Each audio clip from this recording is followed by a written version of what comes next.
आज का सवाल ये है कि लंग्स के एल्वियोली और किडनीज के नेफ्रॉन्स को कंपेयर करना है। हम दोनों की स्ट्रक्चर यानी बनावट और फंक्शनिंग यानी काम करने का तरीका दोनों एंगल से देखेंगे और एग्जाम्पल्स भी देंगे ताकि पिक्चर बिल्कुल क्लियर हो जाए।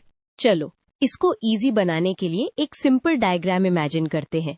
जब आप दोनों को साइड बाय साइड सोचोगे तो सिमिलैरिटीज और डिफरेंसेस क्विकली समझ आ जाते हैं। सबसे पहले बिग आइडिया, एल्वियोलाई और नेफ्रॉन दोनों बॉडी के माइक्रोस्कोपिक फंक्शनल यूनिट्स हैं। दोनों का मेन गोल है एक्सचेंज और फिल्ट्रेशन को सुपर एफिशिएंट बनाना, इसलिए दोनों का सरफेस एरिया बहुत ज्यादा होता है। एल्वियोलाई का स्ट्रक्चर समझते हैं। एल्वियोलाई छोटे छोटे बलून लाइक एयर सैक्स होते हैं जो लंग्स के एंड पर क्लस्टर्स में होते हैं। इनकी वॉल बहुत थिन होती है और बहुत सारी कैपिलरीज बिल्कुल चिपकी होती हैं ताकि गैसेस को क्रॉस करने के लिए मिनिमम डिस्टेंस मिले। अब एल्वियोलाई का फंक्शनिंग, यहाँ गैस एक्सचेंज होता है।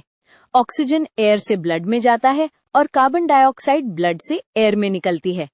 थिन वॉल्स और कैपिलरी ब्लड सप्लाई इसलिए जरूरी है क्योंकि डिफ्यूजन तभी फास्ट होता है जब डिस्टेंस कम हो और सरफेस एरिया ज्यादा हो।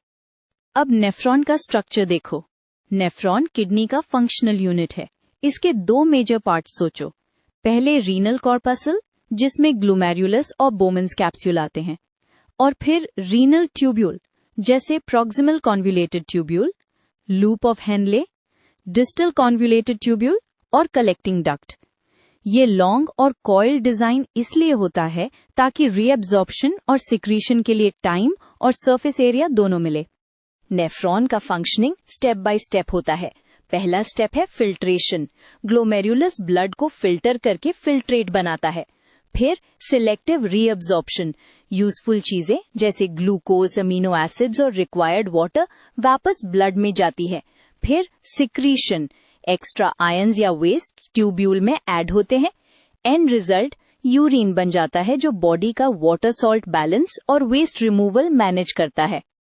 अब कंपेयर करते हैं सिमिलैरिटीज। पहले दोनों में थिन एक्सचेंज सर्फेसिस का कॉन्सेप्ट आता है। एल्वियोलाई में गैस डिफ्यूजन, नेफ्रॉन में filtration plus exchange with blood. दोनों के अराउंड स्ट्रॉन्ग ब्लड सप्लाई होती है क्योंकि ब्लड ही ट्रांसपोर्ट मीडियम है, और दोनों ही ह्यूज सरफेस एरिया क्रिएट करते हैं। एल्वियोलाई मल्टीपल सैक्स से और नेफ्रॉन कॉइल्ड ट्यूब्यूल से। डिफरेंसेस भी क्लियर रखो। एल्वियोली का इनपुट एयर होती है और आउटपुट ब्लड में ऑक्सीजन इंक्रीज और कार्बन डाइऑक्साइड रिमूवल होता है। नेफ्रॉन का इनपुट ब्लड प्लाज्मा होता है और आउटपुट यूरिन होता है। एल्वियोली में मेनली डिफ्यूजन का रोल होता है, जबकि नेफ्रॉन में मल्टीपल प्रोसेसेस, फिल्ट्रेशन, रीअब्जॉर्प्शन और सीक्रीशन मिलकर काम करते हैं। एग्जाम्पल से और स्ट्रॉन्ग हो जाता है। एल्वियोलाई में अगर वॉल डैमेज हो जाए जैसे एम्फिसीमा में, सरफेस एरिया कम हो जाता है तो ऑक्सीजन अपटेक डाउन हो जाता है। नेफ्रॉन में अगर फिल्ट्रेशन सिस्टम्स अफेक्टेड हों जैसे ग्लोमेरुलोनेफ्राइटिस में या डायबिटीज में नेफ्रॉन डैमेज हो तो यूरिन में प्रोटीन आ सकता है और वेस्ट रिमूवल इनएफिशिएंट हो सकता है। रैप अप लाइन याद रखो। एल्वियोलाई ब्रीदिंग सिस्टम का एक्सचेंज यूनिट है जो ब्लड को ऑक्सीजनेट करता है। नेफ्रॉन एक्सक्रीटरी सिस्टम का प्रोसेसिंग यूनिट है जो ब्लड को क्लीन करके fluid and salt balance maintain करता है।